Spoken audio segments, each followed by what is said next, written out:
So ayan, nandito na naman tayo sa ilalim ng hamak. Kaya kukuha, huwag kang mahuhulog ha. Kasama ka sa akin.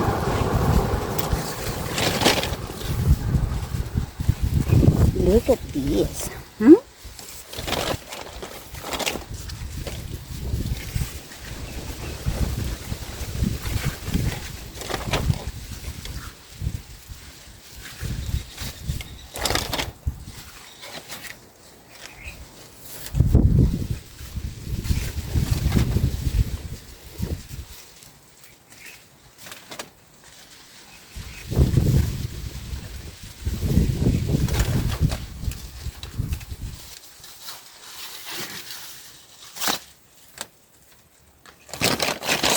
Kakalibang mo dito.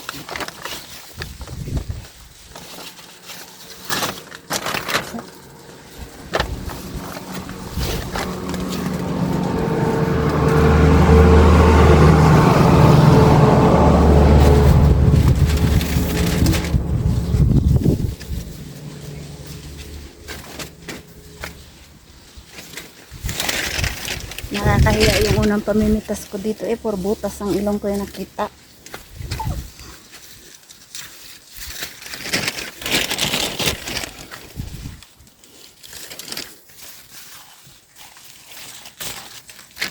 Yung camera ko nakapokus sa butas ng ilong ko.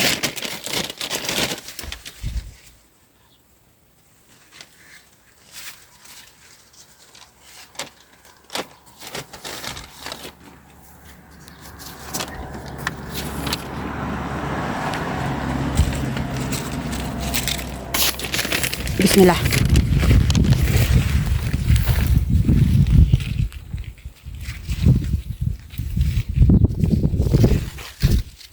Every other day ito may hinog kasi hindi naman sila sabay-sabay may hinog. Kaya every other day siya. Kailangan mong puntahan. Ako naman sinisingit ko lang pagpunta dito kapag wala na akong magawa.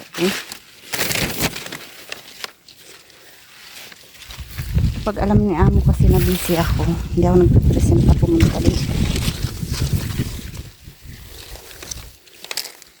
Hindi niya rin yan ako uutusan kapag alam talaga niyang busy ako. May ginagawa ako, may kailangan akong tapusin. Pero kapag wala naman akong ginagawa doon, at least yung tablo naman ako lagi. Ako pa magsasabi sa kanyang punta ko sa baka.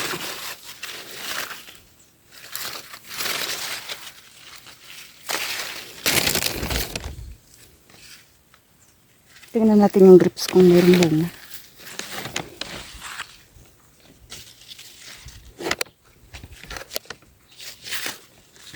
Wala na natambunga yung hamat sa baba. Alam niyo ba kung anong pangalan nito dito sa Arabic? Hamat. Dito ko lang din nakita itong prutas niya to. Tapos, ginugil ko kung anong pangalan. Kaya nalaman ko na fig fruit pala siya. Wala naman kasing ganito sa Pilipinas. I mean, wala akong nakitang ganito kahit sa supermarket.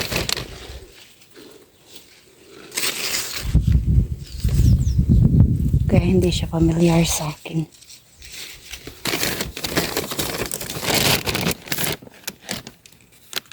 Tingnan natin yung grips. May nakikita na akong bunga. Hindi ko lang alam kung hinog. Ay, hilaw pa.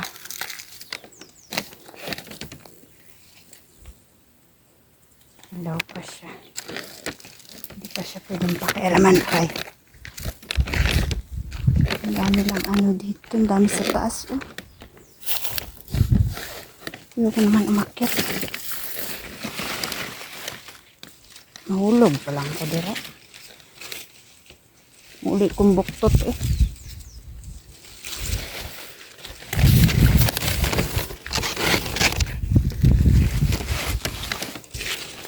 Lalahanin marilit pang-pang. Lalo ko talagang puputot pagdating sa baba. Dami sa taas.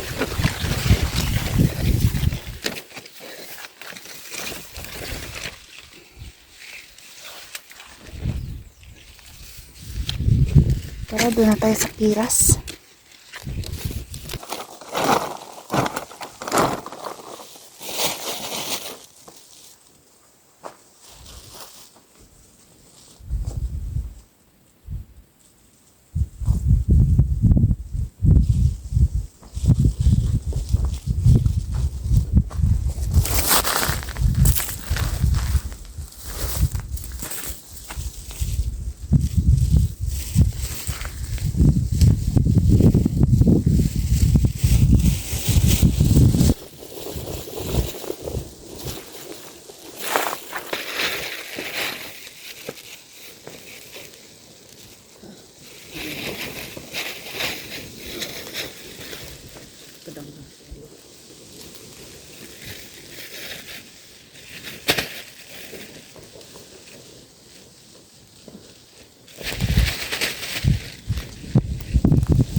Tayab na.